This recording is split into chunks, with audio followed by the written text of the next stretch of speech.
Here it is. You talk about Scooby-Doo. Back in the day when we were growing up, there was no subliminal messaging, right? It was just pure entertainment, right? Here's Shaggy, or not Shaggy. Yeah, it was Shaggy, Scooby and the gang in the Mystery Machine van, right? The old panel van. Classic. There's one that runs around this neighborhood, man. It is bad. It looks just like it. But out solving mysteries, right? You know, words like zoinks. You know, I mean, people, if I went zoinks, yeah, people would be like, "What are you talking about?" Yeah. But no, it was just good entertainment. Yeah. And I'm not gonna lie, buddy. When you started going down the roads, man, it chapped me a little bit, right? Yeah. Because it just shows why I don't tune into this propaganda, because that's what it is. So I'll let you deep dive into what your eyes have witnessed. I guess Hollywood, for lack of better terms, put their spin on. Yeah. So, you know, and the late great Casey Kasem of the American Top 40 was the voice of Shaggy and Scooby-Doo, I think. He was great at that. And man, he did a great job. It was just a lot of fun. The clothes were awesome. Just a great thing. If you guys have never seen it, I'm sure you can find it somewhere. Go ahead and check that out. But go into the old Scooby-Doo, not the new products that came out in the early 2000s, not those. We're talking about the ones, the 1960s or late 60s, early 70s TV series. Go check those out. They're classics. Yeah. But anyway, this is courtesy of the Daily Wire. Big fan of the Daily Wire. Don't like everything about them, but I do think they're fair reporting.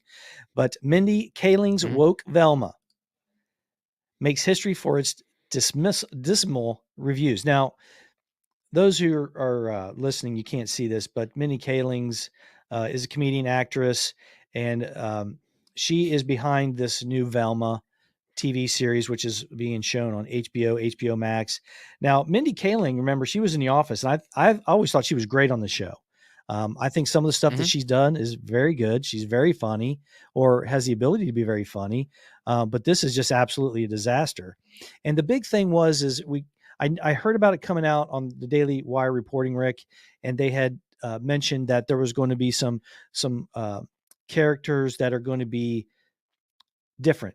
They're going to have different ethnicities and things like that. And honestly, that really didn't bother me too much. It really didn't.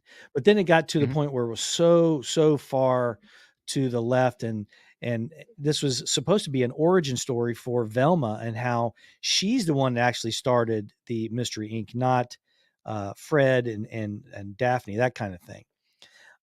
But anyway, Velma is now, I guess, South Asian would be the ethnicity you would describe her as. There is no Shaggy. There is Shaggy Rogers. His real name was Orville, but there's a character named Morville, and he's African-American. Actually, I thought his character was pretty damn good, but basically what it is Velma's running the show. Fred's not running the show. He's an idiot. They're all in high school still. And she's solving a mystery all on her own. She's got her own backstory. It took a big turn. The very first scene is a shower scene of pre-adult teens in high school. And there's a fight, and then the mystery goes from there. And I got to tell you, Rick, I gave it a fair shot. I watched the first episode. I'm going to watch more.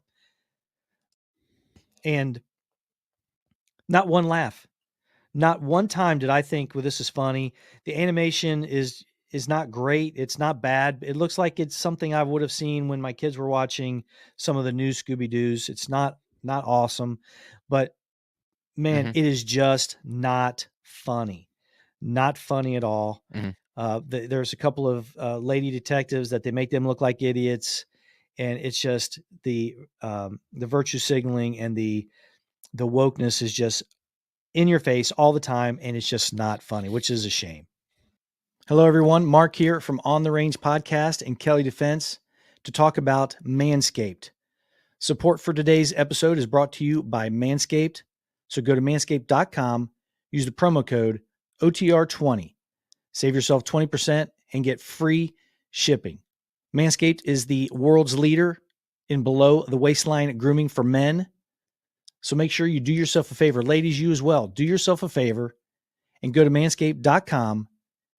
Use the promo code OTR20. Save yourself 20% and get your man up to speed, level up his below the waistline grooming, and save yourself 20% and get free shipping by using the promo code OTR20. Again, manscaped.com, promo code OTR20.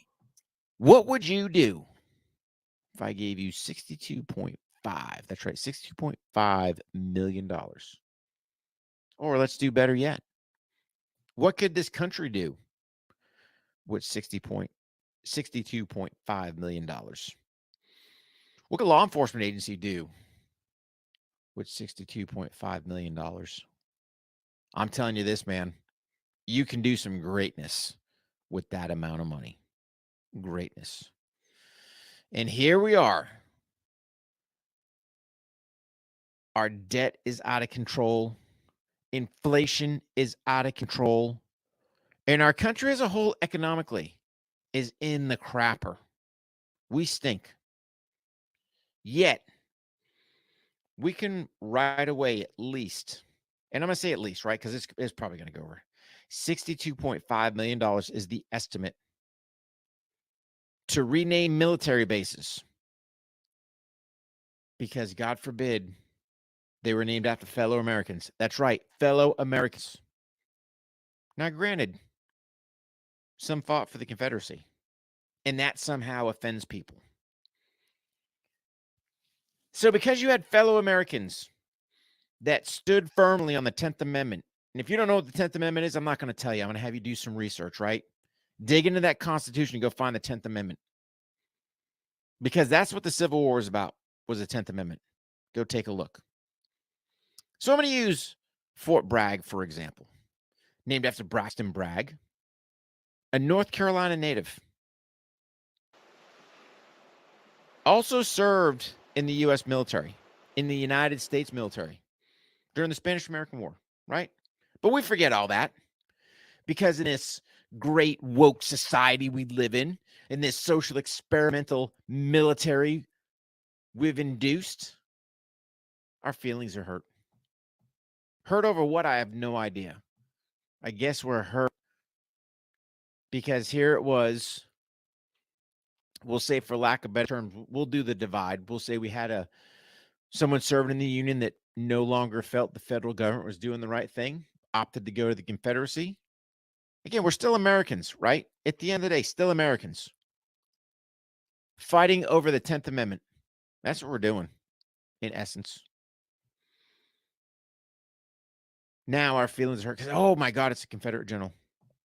It's also American. But I sit there and look at the military in general, right? Is the military the ultimate warfighter? I don't know, because we're going to take $62.5 million because a bunch of Sallies out there have their feelings hurt and think we should rename bases. Why? Somebody give me a history lesson on Braxton Bragg. Oh, you can't. Did you even know he was from North Carolina? Did you even know he served in the Spanish-American War? Yet you want to be up in arms. So if we're going to change Fort Bragg to Fort Liberty, lame-o, where do we start? When does the Washington Monument become offensive? And we change it to the Liberty Monument. I don't know. When's the Statue of Liberty become offensive? And we change it to the Statue of Wokeness. I don't know. But you're seeing this great social experiment play out in the military. Where, oh, God forbid you use, hey, guys, oh, I'm offended. Really? Get over it. You're here to fight and win the nation's wars. You're here to be the most lethal fighting force on the world. That's what the military does.